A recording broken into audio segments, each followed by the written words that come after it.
we will get started. So hopefully you all like that video. Hopefully you can keep up. They were talking a little faster than the video, so we promise we won't do that tonight. So you should be able to keep up with us. So I'm going to kick it off, but before we jump into the talk on sexual intimacy, we wanted to tell you a little bit about our story, how we met. Like I said, Gabriel and Ebony, we've been married. It'll be 11 years on June the 25th. That'll be our 11-year anniversary of being married. We met in 2003 at a track meet. I went to Alabama, so Roll Tide. Can I get one? There we go. And of course, Ebony, she went to Tennessee. Go Vols. She's a Vol. Yes. But we met at a track meet, and I was a high jumper there. And at the meet, it ended up being bad weather. It was a tornado that touched down nearby. So we ended up in the same shelter. On campus. Yeah. And little did I know, Ebony had placed a bet that the next time I walked by, she would basically stop me to talk because she liked my haircut. So basically, I was kind of walking around, just kind of trying to see what was going on. And she pulled me over to the side and, asked me for my name and all this kind of stuff. Introduced myself. She introduced herself, and she ended up talking. She gave me the line. She was like, "Oh, I don't normally do this, but let me go ahead and give you my number real quick." So that's like a one-time thing. So she did that, and of course, it was long distance. I was in Tuscaloosa. She was in Knoxville, so I wasn't expecting it to go anywhere. So eventually, we probably didn't talk again until probably the fall. This was in May, and I think we talked, when was it, May or March? It was in May, and we didn't talk again probably until August or September. We talked a little. Yeah, every now and then. He was kind of brushing me off, basically. That's what it was. Yeah, so basically, so we met. I forgot what she looked like, so I asked, this was before, of course, Facebook and all of that stuff. So true story. She called me one day and we were talking. And I was like, "Hey, you guys send me a picture," because she wanted to come to Tuscaloosa, and I was like, I need to see what you look like before you come down. But she ended up coming, and basically that weekend we didn't get the chance to spend a lot of time together. I had a recruit that weekend, and I was with them all weekend, and that happened to be the game that Tennessee and Alabama went to the 5 overtime. And Tennessee won. So that's like my only bragging right since we've been married, but we won. Yeah, so basically, we didn't get to see each other that much because we were at the game, of course. And that night, the next day when she left, I told my roommate at the time, I was like, I think that's going to be my wife. And I didn't know how, why, we weren't dating or anything like that. But that was what I told him. So eventually, we started talking a little bit more over email and all this kind of stuff, and started dating in November of that year. And I think in June of the following year was when we got engaged and got married. So got married in 2005, yeah. Yes, got married in 2005. So that is kind of how we met. So yeah, in June we'll celebrate 11 years, and we have 2 boys, 8 and 4. 2 rambunctious boys, as Gabriel always calls them. And we just love doing marriage together, and we love raising our kids together. It's not easy. It is not easy. But we love it. We really enjoy it. We enjoy it. Now, our passion is marriage, not just our marriage, but helping other people to build Christ-centered marriages. And we do that through our nonprofit. It's called OneKiss. And we pretty much kind of want to make sure that couples know that their marriage is important, yes, but ultimately having Christ in the center of your marriage is the most important thing. So when we got married, we had mentors that mentored us through our first year of marriage, which was very foundational for us. We were able to kind of skip over some obstacles, and we had somebody to walk through some obstacles with us. So they were very instrumental. We give them credit every time we get up and say something. But we did that, and they were marriage ministry leaders, so we were there just kind of helping and assisting. And none of our parents had the best marriage. Whose parent has a perfect marriage? But Our parents have been married, both of them mine for about 37 years, his for about 40, I think 43, somewhere in there. 43 years. But they've never really had the best marriage, and we just always wanted. We found out after we met and kind of got to know each other, each of us had a passion to have a better marriage and to help others. So God just kind of birthed that up in us and grew it up in us, and 2012 was our first marriage event. And from then on, we, have been doing kind of marriage ministry ever since then. So we're excited to be here and to talk to you. Now, during our time together, we're going to talk about, as you know, sexual intimacy. We like to call it selfless love. But we can't even begin to scratch the surface of that until we put just a few things in place. So what we will not talk about, which you won't hear tonight, is that you should be having sex X amount of times a week or a month. There's just no magic number to having sex. Every couple is different. Every person is different. Your needs, your desires, your wants are different. So we're not going to talk about that. So you can just kind of skip over that and relax a little bit. Don't worry about it. We just kind of don't want you to think about a number that other people give you or something you saw in a magazine or online and try to duplicate that, because that's a trap. It's just a trap waiting to happen. Now, here's our funny story about this. Yeah, so I guess I'm the story guy. But so we, like I said, we've always been willing to, basically, if something that we hear about, we're okay with trying it. And we heard a few years ago about a couple that talked about basically the 30-day challenge. Have you all ever heard of the 30-day challenge? Couple challenge. So of course, at the time, I think we were the marriage ministry leaders at a church. At our former church. And we had a lot of couples. They were like, oh, let's try this. A lot of the guys were like, yeah, let's do it. Let's try this. In your marriages, not together. Oh, yeah, of course. So they were like sending text out to all the guys in the marriage ministry like, hey, yeah, let's do this 30-day challenge. So basically the 30-day challenge was to basically have sex for 30 days. With your spouse. With your spouse. Yeah. Babe, you don't have to. I'm just saying, Okay, so for all intents and purposes, this is with your spouse. Everything we say tonight is with your spouse. So 30 days in a row, have sex, no matter how tired you are, no matter what you got going on, find a way to do it every night. So, and they talked about how it helped their marriage and how it brought them closer together and all these things. So, of course, we were, like I said, sometimes we'll try stuff. So we were like, yeah, let's You're try like, it we out. like to have sex. So, let's go ahead and, We tried it, and we didn't get past the first week. It didn't work. We were tired. It was more like work, and it was just. I think I remember us one night on the couch, and I looked at her, and she looked at me. I was like, I'm too tired. we just can't do anything. So that was just kind of one of those things that kind of let us know that basically it became more about hitting a quota, trying to make sure that we were, saying, oh, we got a healthy sex life and all this. And it became less about really the true meaning of what sexual intimacy is really about. Yeah. And it became, less about us wanting to be together. It was just more of a chore. And sex should never be a chore. Sometimes it may feel like that, especially for women, because, a lot of times we're not as into it as often as our husbands may be. But, it shouldn't be a chore. It shouldn't be a chore all the time. And it was becoming to be a chore. And, it just didn't work for us. And we want to just save you some time and energy. Skip that particular challenge. Don't even think about doing it. And just find out what works best for you and your spouse. That's the most important thing. Yeah, so you have some handouts in front of you, so just in case you want to take some notes. So we'll kind of try to stay in the flow of the way it's laid out.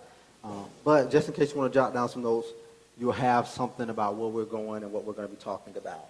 And Alan and Jamie, if you guys can just let us know when our time is, you can... Yes, we are going to make sure that we are out because I don't want my kids running around in the street. I'm task oriented, so I'll make sure. So if Ebony starts talking long, just I'll pull her in.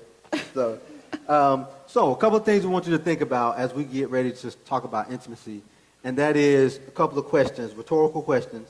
How do you feel about sex, and do you know your spouse's perspective on it? And just really think about that for a moment. A lot of times I think we don't even ask ourselves some of those questions like that.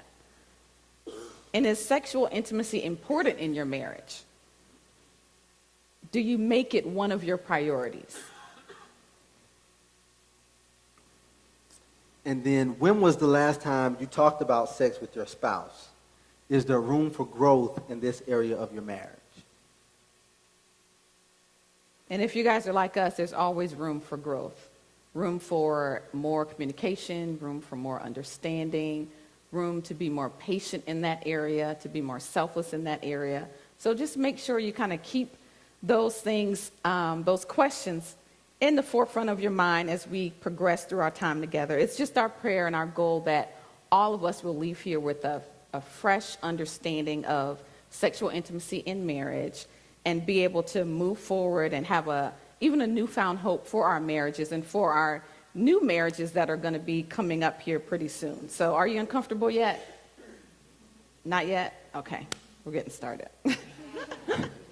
All right. So there are other forms of intimacy that we normally talk about. We try to encourage couples in a lot of different ways. Spiritual intimacy, emotional, intellectual, social, physical, financial, and of course sexual. But tonight, like we mentioned, we're going to be focusing strictly on sexual intimacy because, simply put, it's something that's not talked about a lot, especially inside of the four walls of the church. And couples just don't really talk about it. I mean, it's kind of like money. You need it, you want it, but rarely do we talk about it. So that's why, we feel like it's important to really bring this subject up and talk about it as a part of, a marriage conference. Yeah, and we pretty much kind of put sex in this category, especially Christian couples, where we say, oh, okay, the world talks about that. Let them talk about that. And as if it really belongs to them, and it doesn't. It belongs to us as Christians and as married couples. Now, what is sexual intimacy? Mark 10:8 says, and the two shall become one flesh, so they are no longer two but one. Sexual intimacy is when you and your spouse come together in the most vulnerable and physical way, sharing every part of who you are. It takes a lot to be intimate in that way with someone. It takes your emotions, your heart, your mind, your body, of course, everything. Sex is personal and it's sacred. It's beautiful and it's good. I mean, God made it. He made all things, including sex, and he said it is good. So it's good for married couples because you literally become one flesh. Now, why is it important? You want to hit that one? All right, Sure. So simply put, sex in marriage is important because marriage is important. Marriage is important because of what God does and what it represents. Marriage, like everything else, including sex, was created for God's glory. Mm-hmm. And marriage represents a great mystery that God wants us to see. Christ and his relationship with his bride, the church. Ephesians 5:31 says, therefore a man shall leave his father and mother and hold fast to his wife, and the two shall become one flesh. This mystery is profound, and I am saying that it refers to Christ and the church. So why is it important? Kind of goes back to just, we are all examples to someone else outside of these four walls of basically Christ and his relationship with the church. So when a couple or a single person, when they see us interact with our spouses, we are basically preaching the gospel to them of how Christ loves us as individuals and how he wants to always be in relationship with us. So we have to think about that when we're dealing with our spouse. There's always someone watching, whether it's your kids, your coworkers, whether it's people in your schools, whatever you're doing, there is always someone watching, and marriage is always sending out a message somehow of how Christ loves his church, which is all of us. Yes. And it's also important because, I mean, we need it. Married couples need sex. Now, of course, there are some exceptions. You have people who aren't physically able to do that, and that's totally fine. But for most of us, we definitely need that. 1 Corinthians 7, 2 through 5 says, "But because of the temptation to sexual immorality, each man should have his own wife, and each woman her own husband. The husband should give his wife her conjugal rights, and likewise the wife to her husband. For the wife does not have authority over her own body, but the husband does. Likewise, the husband does not have authority over his body, but the wife does. Do not deprive one another, except perhaps by agreement, for a limited time, that you may devote yourself to prayer to God. But then come back together again, so that Satan may not tempt you because of your lack of self-control." Now, this passage, it says so much. It speaks to the need for sex in marriage, along with the warning of not staying away too long. It speaks to the sacrifice and the selflessness that's needed when you are engaging with each other in this area. And, I mean, married couples, we need to connect sexually more than we know. So we want to make sure that we just understand the importance of sex in marriage. Yeah.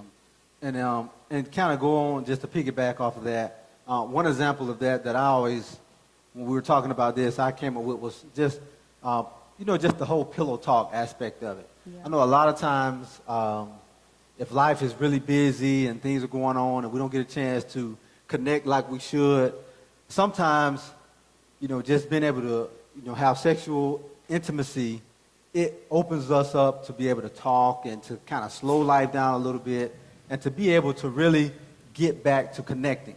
Yeah. And, we found out that even sometimes I may not even know that I'm frustrated, or I may not even know that, I don't feel like I'm, being fulfilled in that area.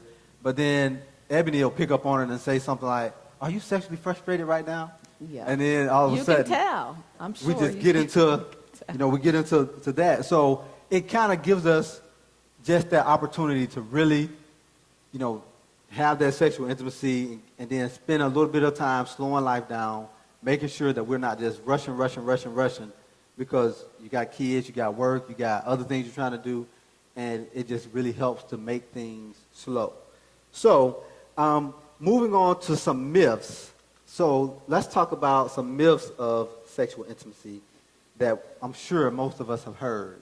And these are myths that the culture around us basically tries to make us believe are truths. Now, number one, they say sex should always be passionate, like in the movies. But it's not always as passionate as Hollywood tries to make us think that it is. Because sex isn't just for your pleasure. It's for so much more than just that. And they say it's always the husband's job to initiate. That is definitely not true. Wives, your husbands, I know we want our husbands to pursue us in that area. We hear all the Cinderella stories and all those things we've heard from growing up of the man coming and saving the woman and doing those different things. But our husbands want to be pursued as well. They want to feel wanted and feel needed just like we do. So don't believe that it just has to be something that the husband initiates or that the husband pursues the wife only. Yeah, help the brothers out. So, all right, the third myth is kind of what we already mentioned. There's a magic number of times that you have to do it in order to say that you have a healthy sex life. Like we mentioned before, I mean, that goes without saying. You cannot compare your marriage in that area to somebody else's because you don't know what they need. You don't know what kind of conversations they have. And, just whatever works best for you and your spouse. And the Bible says, when we compare ourselves amongst ourselves, we're not wise in doing that. Right. So we want to be wise couples in our marriages. Yeah. And another myth is it's okay to do whatever you want to enhance your bedroom experience. Yes, the Bible says in Hebrews 13:4, let marriage be held in honor among all, and let the marriage bed be undefiled, for God will judge the sexually immoral and adulterous. So that means you don't have the liberty to do things in your marriage that are dishonoring to God. So this myth, I think, is one that a lot of couples fall into prey of especially when they hear that verse, they think, oh, I can do whatever I want. But if it doesn't bring honor to God and if it doesn't glorify Him, you have to check that, because a lot of people can get caught up in stuff that it'll take you so far down a path that you can't get out of by trying to experiment in things that don't honor God.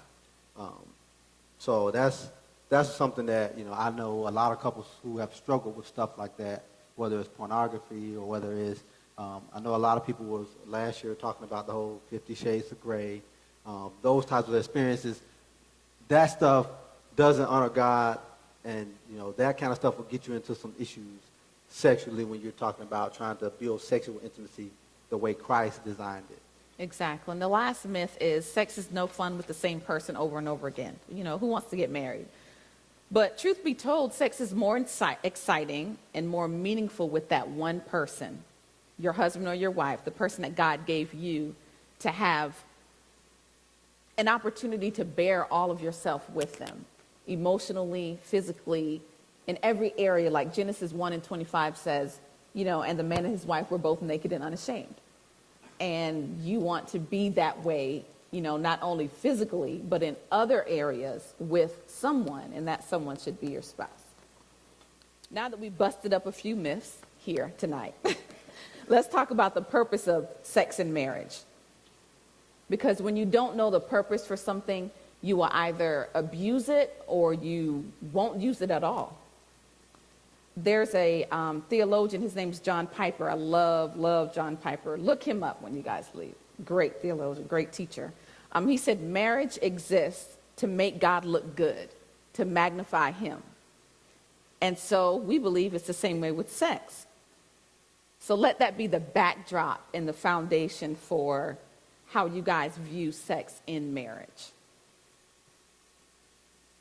First of all, sex, it was created for God's glory. Isaiah 43:6 says, I will say to the north, give up, and to the south, do not withhold. Bring my sons from afar and my daughters from the end of the earth, everyone who is called by my name, whom I created for my glory, whom I formed and made. And basically the main part of this passage, if you go up a few verses, it just talks about God's people not being afraid. And like Israel, we too, as well as marriage and sex, was created for God's glory. God is eternal, marriage and sex is not. There are gifts for us to use while we're here and to show God's glory and His love. Matthew 22, it tells a story of how the Sadducees, they tried to trap Jesus with a question. And there was this lady, basically they said in verse 28, in the resurrection, therefore, of the seven, whose wife will she be? She was married 7 times. And basically Jesus answered them and said, okay, so you're wrong. You don't even know the scriptures. You're in error. There's not going to be marriage in heaven. Marriage is just a shadow. It's something for us here to really utilize and to enjoy, but it's a shadow of something so much greater. So we want to make sure that we know one of the purposes of marriage is to show forth God's glory. The main purpose of marriage is to do that. All right, and the second purpose of sex and marriage is for procreation. We all know the Genesis 1:28 that talks about, and God blessed them, and God said, be fruitful and multiply, and fill the earth and subdue it, and have dominion over the fish of the sea, over the birds of the heavens, and over every living thing that moves on the earth. So sex was given to us as a way for our human race to flourish. So all of you all who want to have more kids, go ahead and have as many as you like. We might get us a couple more in. And keep filling the earth. That's going to scare him, guys. So yes, so we know that one of the purposes for sex and marriage is to fulfill the earth with as many kids. So keep having them. I'm done. Number 3 is to know each other, to become one. I mean, we're going to talk about becoming one flesh all night. We're going to just talk about that all night because that's what it's about. But Genesis 2:24, it says, therefore a man shall leave his father and his mother and hold fast or cleave to his wife, and the two will become one. And the man and his wife were both naked and were not ashamed. It's a way for you and your spouse to be vulnerable with each other in a way that you, again, should not be experiencing with anyone else. And this is just echoed all throughout the Bible. Jesus quotes Genesis when he speaks in the Gospels about, and the two shall become one, and the two shall become one. So we definitely know that a purpose of sex is for us to become one. And it also is for pleasure.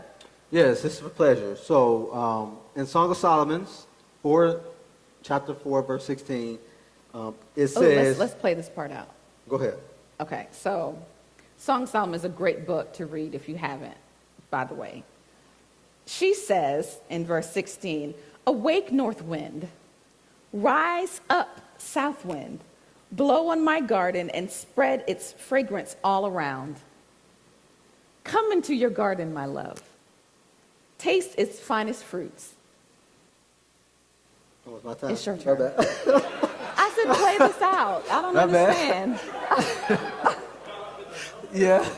Alone. Okay, and then he says, I have entered my garden, my treasure, my bride. I gather myrrh with my fruit. Oh, I'm sorry, with my spices and eat honeycomb with my honey. I drink wine with my milk. That's pretty intimate stuff, for real. Get you a translation that you really like and you're really comfortable with and just track through Song of Solomon. It will bless you. I promise you it will.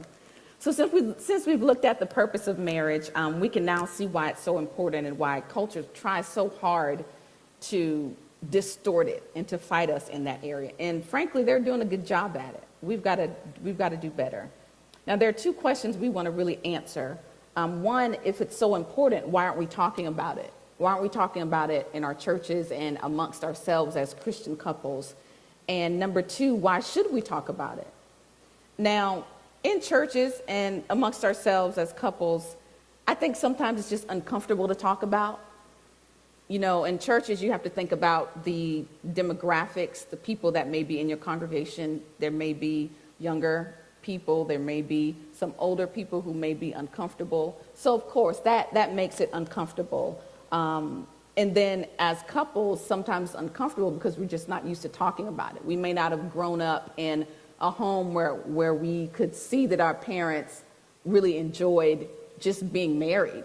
So we don't even know how to begin to talk about something like sex. It was kind of like taboo, like it was in my house.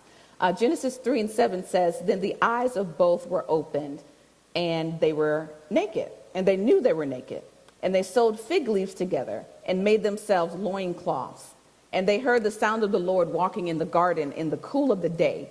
And the man and his wife, they hid themselves from the presence of God amongst the trees in the garden. But the Lord called to the man and said to him, where are you? You know, Adam, where are you? We commune all the time, every day around this time. Where are you at? And Adam said, I heard the sound of you in the garden, and I was afraid because I was naked and I hid myself. So when sin came, it brought shame, and it made us more uncomfortable in the area of sexual intimacy with our spouse, which we saw that with Adam and Eve. All right, and another reason why we feel like couples aren't talking about it is because we just don't create enough proper settings and have those types of discussions enough. So whether that is kind of like what Ebony mentioned on Sunday mornings in the main sanctuary, it's hard because you have so many different types of people, young, old, single. You may have divorce. You may have people that makes it uncomfortable to talk about topics like this. So it really makes it important to find ways to connect with other couples, whether that's through small groups, and really take that time to engage in these kind of conversations. Because when you're able to talk with other couples who may be either the same age as you and the same lifestyle, or maybe older than you, then you can really, delve into those things. Because there are a lot of couples who really have issues in the area of sexual intimacy, but they may feel like they're the only ones. Mm-hmm. That's kind of probably one of the biggest downfalls of a couple feeling like, they have no one to talk to. is that they feel alone, they don't seek out help, and before you know it, it's too late.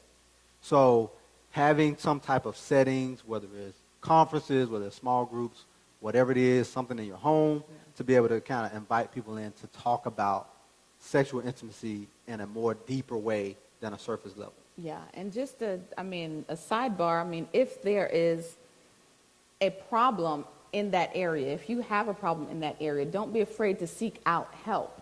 If you need to somehow go to a certified Christian counselor who can help you kind of walk through that, don't be afraid to do that, because if you let it go on too long, it could destroy marriages. How many times has infidelity and different things like that destroyed marriages? A lot of them. And the truth is when you have an issue in the bedroom, most of the times there is something going on outside of the bedroom that has not been addressed and that you may not even be aware of. So you want to make sure that you kind of talk about it, get the help that you need before things get too far away, so you can begin to repair and build up that area in your marriage. And the last thing, or the last reason that we don't really talk about it, is because we buy into the culture's view of sex. And the culture says it's no longer sacred, it's all about me and what I want. Do it how you want to do it, when you want to do it, with whoever you want to do it, with no strings attached. And that's the biggest lie ever, because there are always strings attached to sex. When you buy into the world's view, this is the problem. When we buy into the world's view of sex, we put sex in this dirty little secret box, and we put it up on a shelf, and we don't touch it unless it's completely, absolutely necessary. And it is necessary. It's necessary for all of us to have the discussion with our spouses to make sure you guys are beginning to have your journey in marriage, having those discussions beforehand so that you can be able to be on the same page, know what expectations are, and know what some of the myths or different things that you believe that you never know were not true. It's just really important to look at sex through the eyes of God and through a biblical worldview. Now, why should we talk about it? So the first reason why we should talk about sex is mainly because it's ours. God created sex, and he gave it to married couples as a beautiful gift to be cherished, respected, and enjoyed within the safety of marriage by both the husband and the wife. It has a great purpose, hence the struggle that we see every day around this topic in our culture, as well as in Christian marriages. A lot of times, I think as Christian couples, we forget that marriage, that God created sex for us. And, the culture shows people just hooking up and, one night stands, and they make it seem like, oh yeah, you can just hook up with whoever you want. But they try to take ownership of something that was really designed for us. Yeah. And we have to remember that, because they shouldn't be having more fun and more intimacy than we have as Christian couples. They should want to be married so that they can experience the things that we are able to experience with our husbands and our wives. So we have to remember that, because it's ours. Exactly. And we should talk about it because we want to ensure that couples understand the purpose of it. As Christian couples and the church in general, it's important to see sex, again, through the biblical lens. Because when you don't understand something, the purpose for it, you abuse it or you won't use it. I think of a rice cooker. I love a rice cooker. I don't eat rice often, but when I do, I like to put it in my rice cooker. If I didn't know the purpose for my rice cooker, then I would put fruit and everything else in there trying to make it be what I want it to be, instead of being able to use it for the purpose in which it was created. Or I may not use it at all because I don't know, what is this thing? What is this for? Is this a crock pot? Is this a steamer? Like, what is this? So we want to make sure we talk about it so we understand the purpose of it and so we don't abuse it. And then thirdly, why we should talk about it is just mainly to answer general questions and to reaffirm its importance. So always keeping that at the forefront, because it's easy to forget. Especially when you're seeing stuff on TV and you're hearing stuff on the radio, you got people trying to distort what marriage really is from a biblical perspective. So we just want to be able to always talk about it amongst ourselves, so that way we know that marriage and sex in marriage should always point people back to Christ. And lastly, we're just going to talk about how you can begin opening the door to a richer, more fuller, and meaningful sex life in your marriage. First and foremost, you've got to recognize that your love, your desire, and your passion for God should trump and be greater than your love, your passion, and desire for your spouse. And that's a hard truth, and some people can't even fathom that. How do you love God more than you love your spouse? But we have to make sure that we keep that in perspective, and that should be the foundation of our marriage. And we want to make sure that we let this truth kind of hold us together and kind of anchor our relationship and our sexual relationship in marriage, because that informs every aspect. That relationship with Christ, it informs every aspect of our marriage, every aspect of our life. So we want to make sure that we're doing that.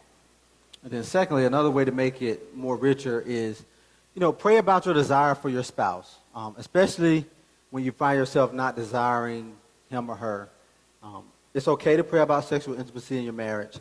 Philippians 4:6 says, do not be anxious about anything, but in everything by prayer and supplication, with thanksgiving, let your requests be made known to God. We've talked to husbands and wives who don't have a desire for their spouses sexually, and we feel like that's really a tragedy. Specifically when both of the spouses are physically and mentally able to, engage in sexual intimacy. One thing that I wanted to add about this is a few years ago, Ebony and I, we were at a marriage event. I can't remember where it was, but the prayer piece was important. It's always been important for us. But we heard a couple, they had been married for a long time, and, they were, really, everybody was just going around talking about their marriages and what has kept them together for so long. And this couple has been married probably 30 or 40 years. And they talked about how they challenged the couples to basically, when they are having sexual intimacy, to pray while having sexual intimacy. That's weird. It was, That's weird. When we heard it, it was weird. That is weird. But going back to what we said before, we try everything. So, not everything. Well, within reason. So one night, we was like, hey, let's try it out. Let's see what happens. So you might want to try tonight. So, but we realized that it really did, for me at least, it really did bring us closer together. And, because, we pray together. We pray together every day. But we realize that praying together, it opens you up more. A lot of times when you pray with someone, you're vulnerable. You're open.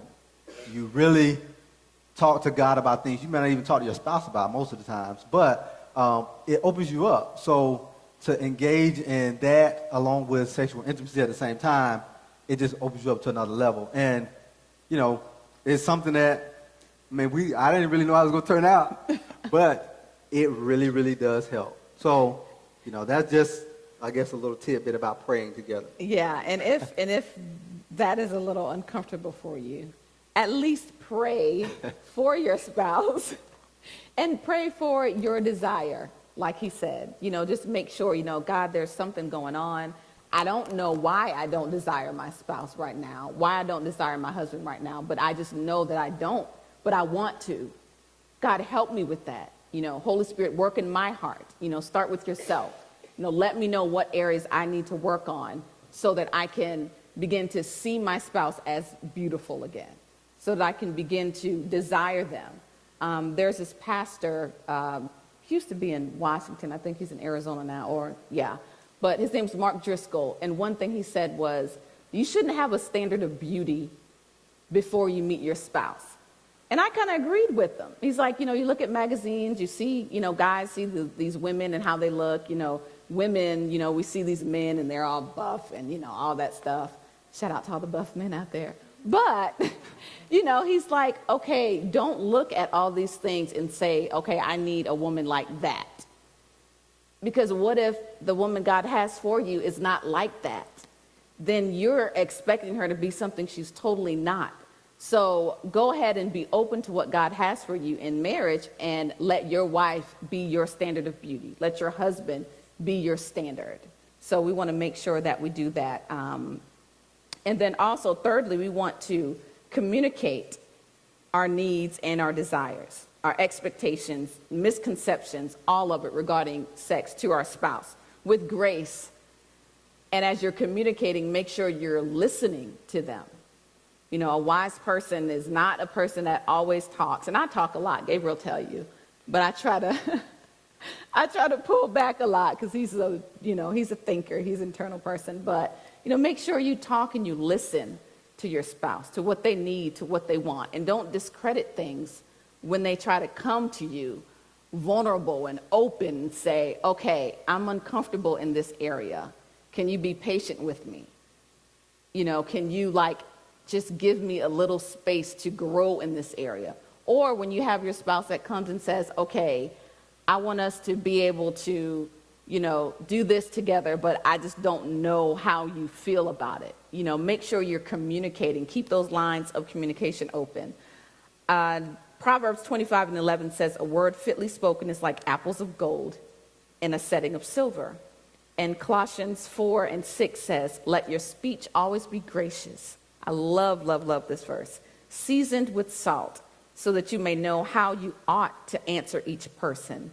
So communication is key when you're trying to grow in the area of sexual intimacy in your marriage. A really good book is His Needs and Her Needs. That's a really good book you can pick up. And as well as the 5 Love Languages. I'm sure a lot of you probably have heard of that. Very good books to help you with communication in marriage and seeing what your needs are in marriage. All right, and our last point on how to build a richer sex life in marriage is just be a servant lover.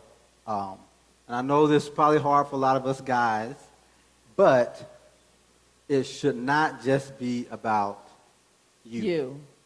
Yeah. So, of course, we've all heard of servant leadership, which basically means serving others before serving yourself. And as a servant lover, you want to do the same thing with your spouse.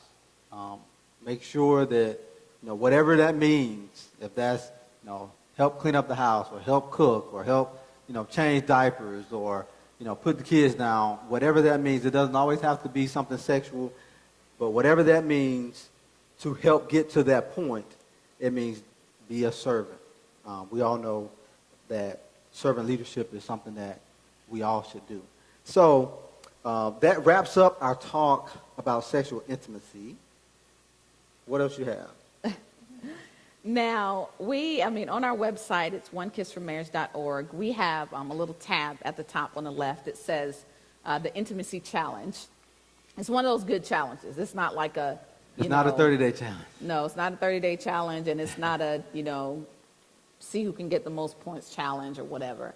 But when you get an opportunity to, if not tonight, next week, the week after, next month, look at the Intimacy Challenge. We basically just challenge you in different areas, emotional, sexual, spiritual, just to help you to kind of grow and thrive in those areas of your marriage. And we have a quote we want to leave you with.